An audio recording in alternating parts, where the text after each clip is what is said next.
Mas fica à vontade. Se puder responder. Tem alguns para me ajudar aqui, meus universitários, tá?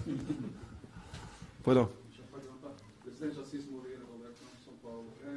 Sobre o acordo, o senhor acha que é um acordo equilibrado?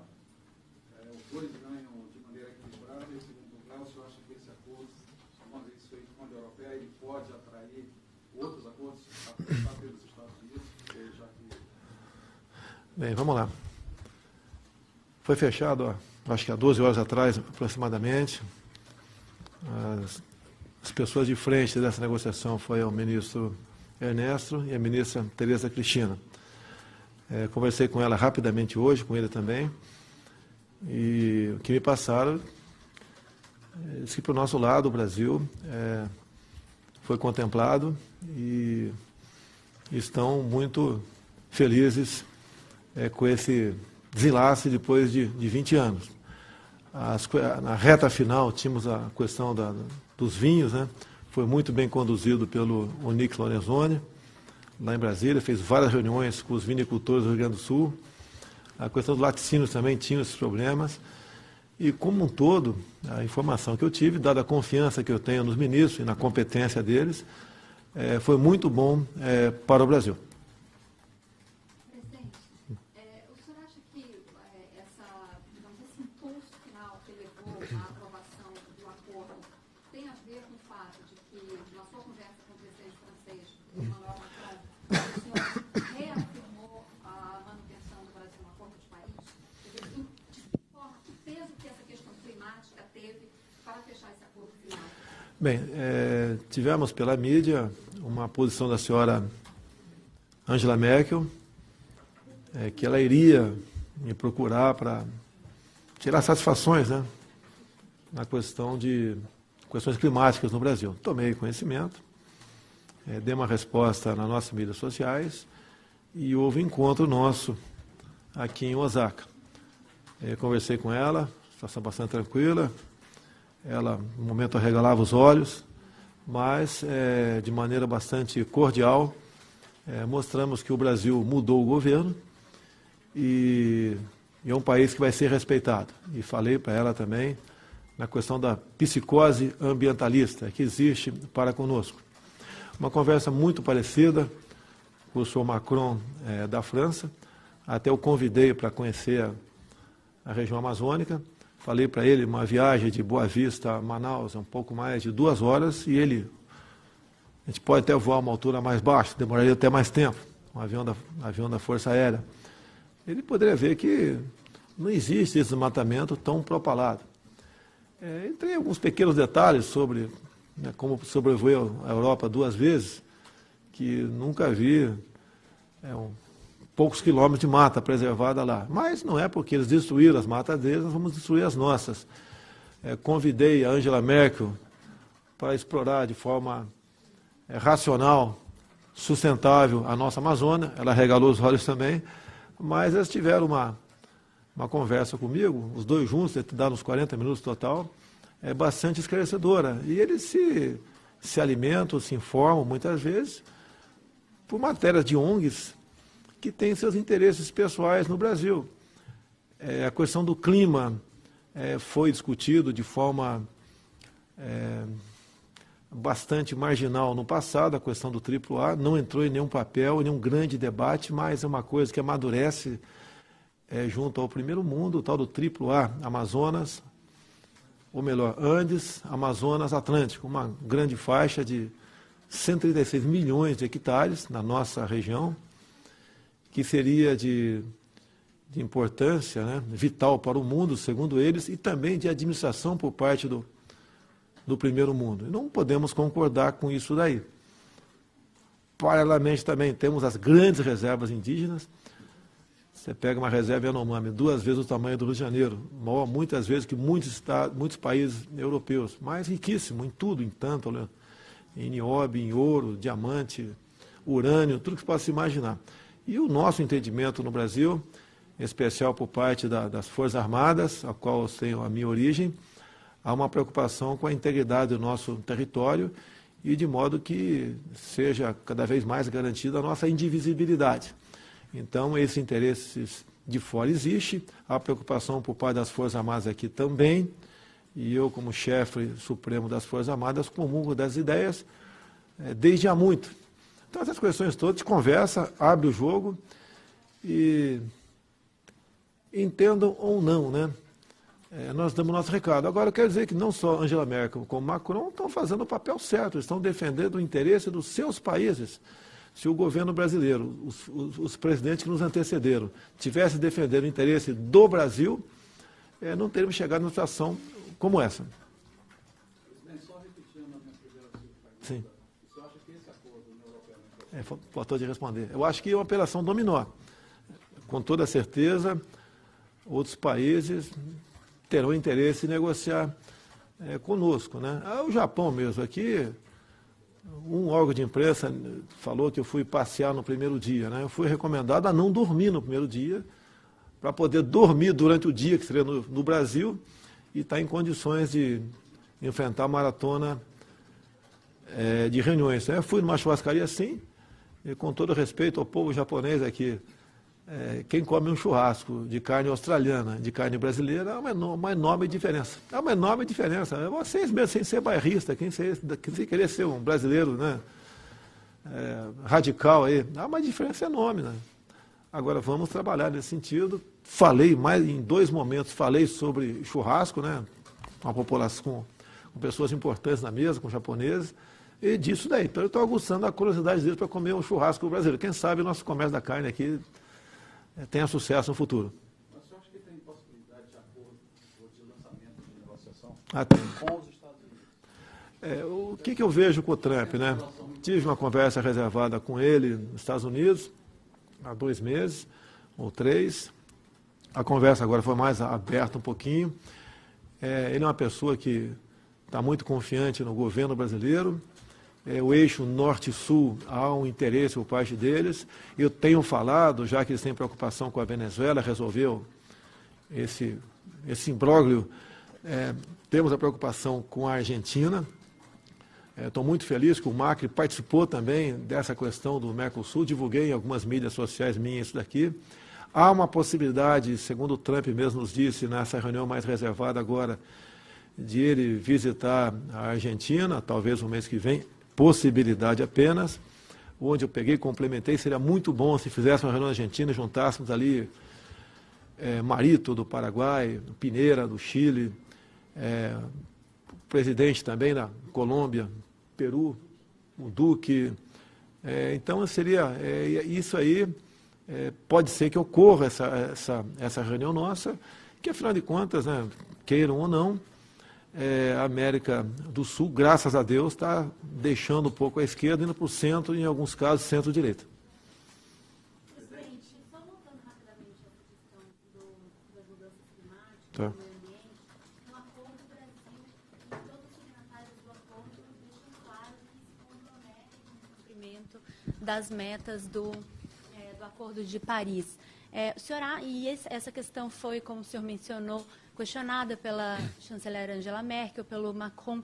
Esse acordo deixa claro de uma vez por todas que o governo Bolsonaro vai se manter no acordo até o final? No momento, estamos no acordo. Falei com a Angela Merkel, a Alemanha não vai cumprir isso que está no acordo, tocante a energias fósseis. Você pode ver, aproximadamente, né, o que cada brasileiro bota para fora ou produz CO2, o alemão 4 vezes mais. A nossa matriz energética é muito voltada, em torno de 50%, não tenho o percentual exato aqui, mas bem grande, para a fonte de energia de energias renováveis, enquanto que a Alemanha continua fóssil ainda. Nós temos quase nada no Brasil de carvão. A Alemanha usa muito o carvão. Então, se alguém tem que falar e dar exemplo sobre proteção ambiental, é o Brasil. Você pode ver na região amazônica, cada proprietário, né, rural tem que destinar 80% da sua terra para a preservação da vegetação. é nativa. Isso é feito por satélite, não tem como você burlar isso daí. E nós vamos fazer tudo para cumprir a lei. Agora, o que não podemos aceitar é certas observações e uma difamação do Brasil tocante a essa área. Se pegar, por exemplo, matéria nos últimos 5 anos sobre devastação, desmatamento da região amazônica, ela já está toda devastada. Hoje o mundo vai observar com muita atenção o encontro entre o presidente Trump e o presidente Xi Jinping, e o senhor ficou numa posição muito estratégica, porque encontrou com o presidente Trump ontem e conversará com o presidente Xi Jinping logo mais. Quais são as expectativas do Brasil para esse encontro entre China e Estados Unidos e as suas também para o encontro com o presidente Xi Jinping, país que o senhor deve visitar em breve, né? Eu fechei com ele, talvez em agosto, outubro, tá? Vamos visitar a China, sim. Talvez a gente, na mesma viagem, passe pela Arábia Saudita. Há interesse nosso. A China é o nosso maior parceiro comercial. Queremos aprofundar esse relacionamento, até para desfazer certas coisas que falavam a meu respeito desde lá de trás. E, por coincidência, ontem eu fiquei durante o jantar, né, na minha frente à direita, o Trump, exatamente do meu lado o Xi Jinping. E eles conversaram o tempo todo, né? 90% da conversa foi entre os dois, 10% comigo. Até que achei que foi um tempo bastante grande, fiquei muito feliz.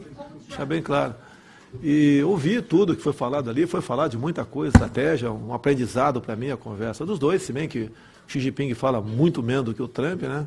E o Trump bastante envolvente. Por coincidência, algumas horas antes, eu vi que eu estava recebendo chefes de Estado, né?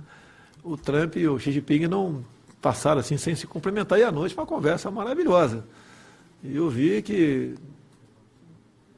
entre os dois, eles vão conversar hoje também, eu acho que vai prevalecer a paz e a harmonia, e quem sabe aí as boas relações comerciais voltem entre ambos. Mas cada um defende o interesse do seu país, é o que o Brasil tem que fazer nessas reuniões. É isso? Vamos tentar fazer outubro, mas vamos querer ver se a gente faz na mesma viagem, para a gente poupa uma ida e volta, né? Sim. E a sua expectativa para o seu encontro com a China? Olha, a China vai continuar fazendo comércio conosco, vamos desfazer qualquer, porventura, mal entendido, se bem que eles sabem filtrar as informações, sabem também da importância do Brasil para com eles, e se a gente puder abrir o comércio, a gente vai abrir. A China é um país que rapidamente tem quase 1 bilhão e 300 milhões de habitantes. A população urbana, se eu não me engano, já passou a rural, está crescendo. Um país se torna consumista também. E há interesse da nossa parte. Agora, a grande preocupação nossa, né, acontece em alguns momentos aqui, mas o governo, em grande parte, está jogando muito no Ministério da Ciência e Tecnologia com o Marcos Pontes, na questão de inovação, pesquisa, desenvolvimento. É isso que a gente precisa, porque nós não vamos viver eternamente dos commodities. Apesar de nós, talvez, sermos a última fronteira, né? Que poucos países têm o potencial que nós temos, isso vai acabar um dia. E olho para vocês jovens aí, né? Eu já estou velhinho, já estou com 2 pés na cova já. Vocês mais jovens aí, vão viver do que no futuro, quando os commodities praticamente deixarão de existir e a tecnologia falará muito mais alto do que esses bens que Deus nos legou. Presidente, ainda a respeito do encontro com a Angela Merkel, ela tinha dito antes de vir para o G20 que teria uma conversa clara com o senhor. Quem que procurou? Foi o senhor que a procurou? Foi ela? E o que ela disse? Ela disse que queria esclarecimentos antes de vir sobre desmatamento. Ela chegou a entrar nesse assunto? Obrigada. Primeiro que eu que tomei nós tomamos conhecimento do que ela falou, depois eu repliquei educadamente, e foi encontro fortuito. Tá? Ouviu? Não, foi encontro fortuito, nós fomos para um canto e começamos a conversar. Ela chegou a falar sobre desmatamento com o senhor? Falou, sim. E eu já falei para vocês aqui a minha opinião. O Brasil é exemplo para o mundo, não é para... Ela falou, inclusive, né? Ela reconheceu, nós destruímos nossa floresta no passado, não queremos que o Brasil faça o mesmo agora. Poxa, ela pode reflorestar. No Acordo de Paris está lá... Numa das cláusulas fala em reflorestamento. E pelo que eu vi lá, a meta do Brasil... O Brasil tem uma meta de reflorestamento, né? Acredite se quiser, eu quero saber qual é da Alemanha, que não tem que conversar com o Ricardo Salles para conhecer qual é a meta da Alemanha, a nossa, né? A gente não tem como cumprir, nem que a gente pegue aqui 100 mil homens agora do campo e comece a reflorestar a partir de agora até 2030, não vai atingir essa meta. Grande preocupação. Né? No primeiro momento, você vai para sanções econômicas, e os finalmente sabe quem é, né? Ruge fala mais alto quem tem uma... Cadê o major? Quem tem um bom major atrás de si. Presidente Sami, da agência Bloomberg, eu queria retomar o assunto do G20. A gente sabe que os Sherpas que estão negociando o comunicado final passaram uma noite dura de trabalho e que agora estão retomando pela manhã tentativa de achar um consenso aí para poder assinar um acordo. Qual que é a grande dificuldade do ponto de vista do Brasil? Fala aqui. O que está pegando? Deixa o Guarani falar que está mais... Tá bom, obrigado. Acho que o que está pegando é o fechamento. De fato, estão tentando alinhar um texto, né? Acho que essas grandes discussões está todo mundo acompanhando. Discussões de comércio. Então, o que nós temos que fazer é alinhar um texto que esteja de acordo com todo mundo, né? É isso que estão fazendo a madrugada inteira. As negociações estavam até 4h30, 5 horas da manhã. E é isso que eles estão avançando agora. Esperamos que tenha um texto fechado para o fechamento da reunião de hoje. Tem chance de dar um texto? Sempre tem, mas esperamos que tenha um texto. Acho que é isso que todo mundo está. Acho que é isso que está todo mundo esperando. E de novo, o movimento do Mercosul, União Europeia hoje é muito importante para demonstrar que ainda acreditamos num livre comércio no mundo. Presidente, outra coisa aqui que tem sido um dos temas mais importantes justamente do comunicado. Os países dizem que vão adotar todas as medidas, usar todos os instrumentos para reforçar o crescimento. No caso do Brasil, que tem o quinto pior desempenho entre os 20 países no G20, o senhor diria que precisa adotar mais medidas de impulso, de estímulo ao crescimento do Brasil, e quais medidas poderiam eventualmente ser essas no curto prazo? Você vê, quando você vai para muitas alíquotas zero, questão do Mercosul, você pega Brasil e Alemanha, por exemplo, produzem algo parecido com a alíquota zero. Qual vai chegar mais barato em outro país? Aquele que tem menor tecnologia, aquele que tem uma mão de obra mais barata. Nós temos um problema no Brasil. Olha uma coisa gravíssima que hoje é sexta-feira, no Brasil não, no Brasil é sexta ainda. Então hoje caduca a medida provisória do imposto sindical. Ou seja, né, os sindicatos vão receber em torno de 3 bilhões de reais dos trabalhadores. E para muitos sindicatos, não são todos, eu repito, por favor, não são todos. Usa dinheiro para quê? Primeiro que não prestam conta de absolutamente nada. Usam para pressionar quem produz. Greves, Custo de mão de obra. Piquetes, aumenta o nosso custo de mão de obra, desestimula o empreendedor a continuar naquele seu projeto, só atrapalha. Agora, eu lamento com a medida provisória caduque na Câmara, porque a gente sabe que parte dos líderes, resolveram não encaminhar para a comissão especial o nome dos seus liderados. Daí ela caducou. Poderia até caducar, a gente aceitaria, sem problema nenhum, né? A democracia é isso. Mas que ela fosse a plenária e fosse derrubado no voto. Duvido que fosse derrubado no voto. Duvido. O parlamento ia ratificar a nossa medida provisória. Perde a classe produtora, perde o Brasil, perde em competitividade o nosso Brasil. A gente não pode brincar com essas questões, né? Ignorar, fazer acordos, né? Porque todos nós perdemos. Você pode ver, acabei de falar ali quanto a zero, né? Com toda certeza isso vai ajudar a encarecer o que nós produzimos no Brasil.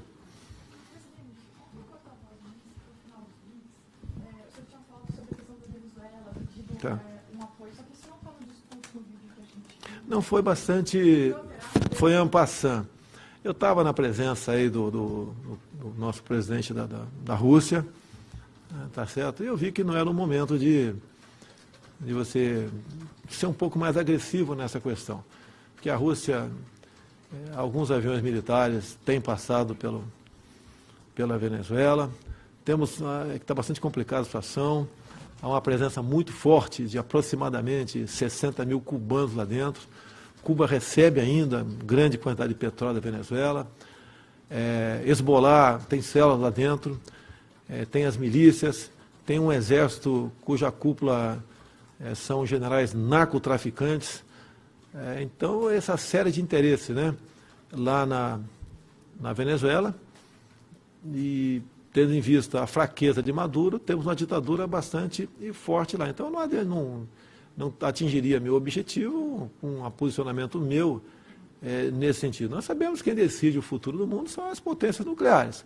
Então, da minha parte, eu não quis polemizar com o senhor Putin, com a potência nuclear, tá certo? E tocamos o barco. Como eu disse agora há pouco, parabéns aos chefes de Estado que lutam pelo interesse dos seus países. Nós temos que nos preocupar aqui para que o Brasil, que estava a um passo de uma venezualização, não ocorra no futuro. E como temos a preocupação agora com a Argentina, o meu entendimento, não vou interferir nas questões de fora do Brasil, mas se voltar a senhora Cristina Kirchner, mesmo como vice na Argentina, eu acho que temos o risco, sim, de ter uma Venezuela aqui no Cone Sul da América do Sul.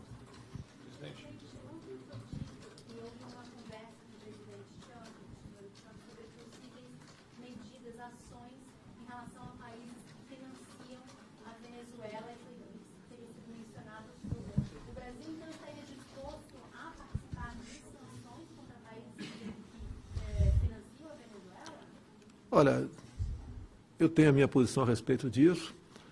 Eu ouviria aí, numa questão como essa, não só o ministro das Relações Exteriores, bem como o senhor ministro da Defesa, e também ouviria o Conselho de Defesa para tomar uma decisão nesse sentido. Mas não adianta para você. Eu seria favorável a isso, mas a maioria que decide uma medida nesse sentido. Eu, particularmente, concordo com medidas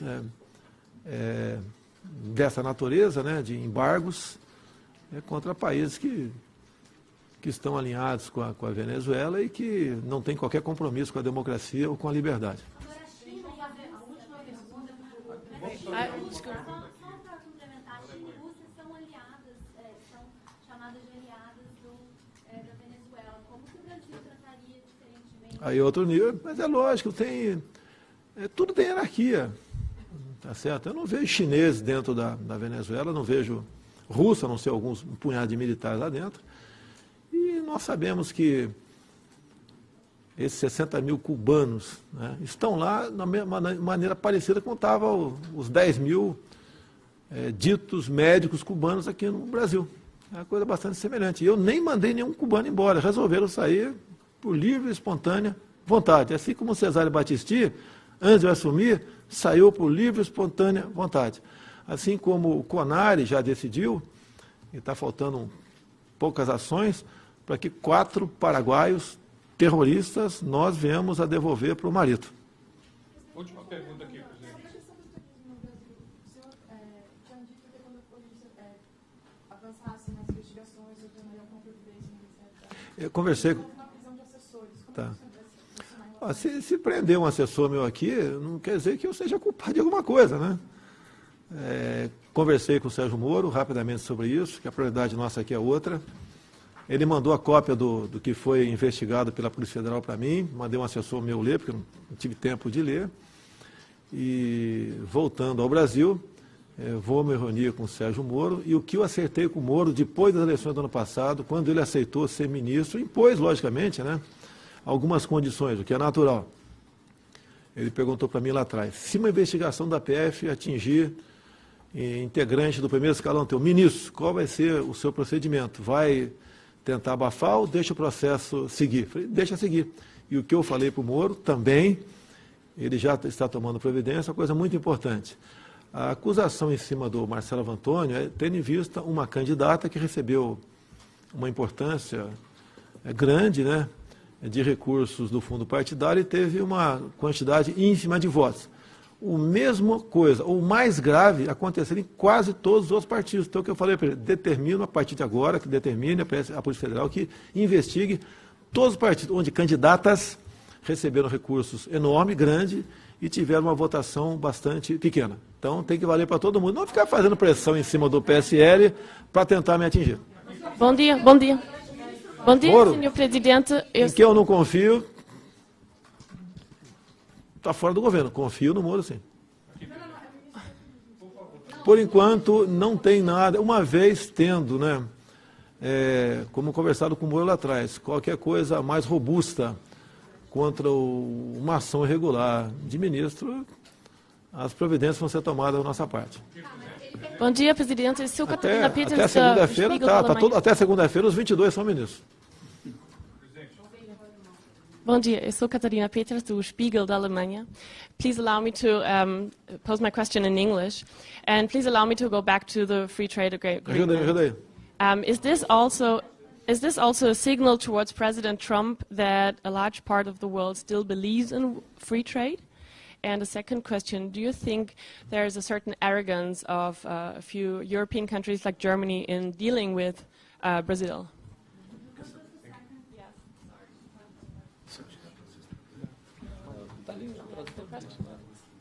Okay. Desculpa. First question is, do you think that the free trade agreement is also a signal towards President Trump that a large part of the world still believes in free trade?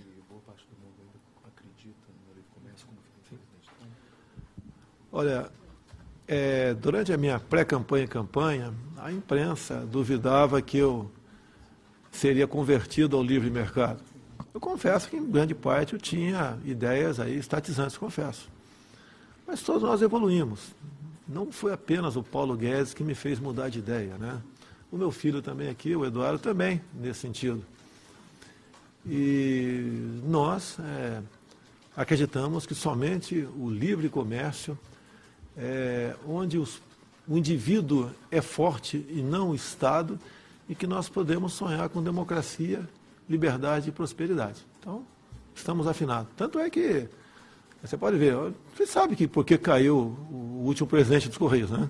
O senhor Juarez, porque ele foi na Câmara e se confraternizou com parlamentares de esquerda, como que se os Correios fossem uma propriedade dos sindicatos, e não é. Então, por causa disso, ele caiu dos Correios, que nós pretendemos, sim, colocar no radar a privatização, ou melhor, já está no radar a privatização dos Correios, bem que ela passa pela Câmara, é outra guerra. Se a Câmara achar que não deve privatizar, a gente toca o barco. The second question, do you think, you described how you spoke with Chancellor Merkel, and do you think there's a certain arrogance of Western countries like Europe, like Germany, towards Brazil? Não é uma questão de arrogância. Eles foram acostumados a tratar nós como colonizados, eles colonizadores. E faltava alguém que, educadamente, e com conhecimento e com dados, mostrasse que o Brasil não é isso. Que o Brasil é um país que merece e vai ter respeito, né? Vai ser respeitado enquanto eu for presidente. Agora, como disse também, esse chefe de Estado, Angela Merkel, entre tantos outros, estão fazendo o seu papel, estão defendendo interesses dos seus países. E o Brasil nunca fez isso. Era comum, quando acabava reuniões como essa, o presidente do Brasil voltava para lá, desde o Collor atrás, quando teve uma viagem fora do Brasil bastante importante, ele volta para lá, ele demarcou naquele tempo a reserva Yanomami. É uma área enorme para 9 mil índios, talvez, né? E nós queremos tratar o índio como cidadão. O índio não pode ser tratado como se fosse um pré-histórico, né? Um ser pré-histórico, a viver confinado eternamente. Nós não podemos ver um índio morrer por uma picada de cobra, sofrer com um toco de dente na boca, ter problema de saúde por falta de um médico, né? Viver trabalhando aí apenas com energia muscular para, por exemplo, fazer farinha. Ele quer eletricidade, ele quer o que nós queremos. E eu quero, né, que o índio seja cada vez mais integrado à sociedade e, junto conosco, né, usufrua dos bens que o homem, através da sua inteligência, produz para a sua espécie. Deixa eu fazer uma última pergunta, Thelma, rapidinho, um minutinho. Posso fazer rapidinho? Presidente, aproveitando que hoje tem uma sessão sobre empoderamento feminino aqui no evento, o senhor poderia comentar uma situação que aconteceu essa semana e gerou um certo desconforto na ONU, que o governo estaria tentando barrar alguns termos, como, por exemplo, gênero, conceitos sobre direitos reprodutivos, O que o senhor tem a falar sobre isso? Olha só, eu acredito em Deus. É um direito teu você ter a sua religião ou não ter. Tá? Acredito que uma família organizada, que pode ser feliz e não ser problema para o Estado. Mesmo os homossexuais nasceram de uma mulher. Por enquanto não conseguiram fazer uma maneira para engravidar o homem, né? Ainda bem, que eu não pretendo engravidar nunca, tá certo? Então nós temos que respeitar isso daí. Não tem um terceiro sexo no Brasil. Nós respeitamos quem tem esse comportamento. Aqui, por exemplo, deve ter homossexuais aqui, até do meu lado. Sem problema nenhum. Empoderamento feminino. Ninguém manda mais na minha casa que a minha esposa. Alguns acham que ela fala Libras porque é proibido de gritar comigo. Não é verdade. Ela, no gesto e nas palavras, muitas vezes, ela impõe a sua vontade em casa e não tem problema nenhum com mulher. Empoderamento feminino, que vai estar aqui no G20? Está previsto? Está previsto sem problema nenhum. Poxa, eu sou apaixonado por vocês. E não viveria sem vocês. Tu acha que eu viveria com esses dois aqui? Vem com você, negão. Só sobre a participação, o senhor foi convidado, o senhor decidiu ir? Eu não sei, eu tenho aqui uma programação. Aqui, acredito, os chefes de Estado estão livres a participar de qualquer sala de reunião.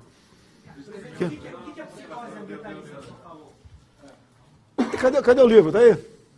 Tem um livro aqui do príncipe, eu lembro. É aquele cara que acha que o meio ambiente está acima de tudo. Nós temos como conviver com o meio ambiente casado com o progresso e desenvolvimento. É só isso. Tem um livro aqui. Tá. Pessoal, tudo bem? Me dá licença aí. É a presença de vocês aí. Não, eu acho muito bom, desculpa aqui, parabéns a vocês pelo padrão das perguntas, tá certo? Vocês têm um papel importantíssimo para o futuro do Brasil. Tá, lógico, eu evoluo, pô. Quem não evolui? Quem não evolui está fadado ao fracasso aí. Tá. Não. Eu estou tendo informações. Pedi para o comandante da aeronáutica levantar os voos que ele fez, os voos internacionais. Logicamente, entra na vida pessoal dele agora, condomínio, se devia, não devia, sinais exteriores de riqueza, levantar tudo isso aí. E, obviamente, o que nós queremos das Forças Armadas é que não apenas o sargento, né, seja levantado aí toda essa rede, com toda certeza, existe pela quantidade de drogas na qual ele está no meio dela. Então, olha só, o meu avião, eu nem precisei da ordem, quando eu falei sobre isso já era norma, todos são revistados. O meu material é aberto antes de embarcar, porque alguém pode, no meio do caminho, botar algo dentro. Não é botar droga é grave, gravíssima, pode botar uma bomba ali de acionamento por descompressão. É outro avião. Esse outro avião, você carrega víveres para dentro dele, você carrega um montão de coisa, meios que são instalados para ter internet na minha viagem, uma quantidade enorme de bagagem que é embarcada, e aquele elemento ali traiu a confiança dos demais. Okay? Traiu a confiança, sim. Pena que não foi na Indonésia, eu queria que tivesse sido na Indonésia, ok? Ele ia ter o destino que o Archie teve no passado.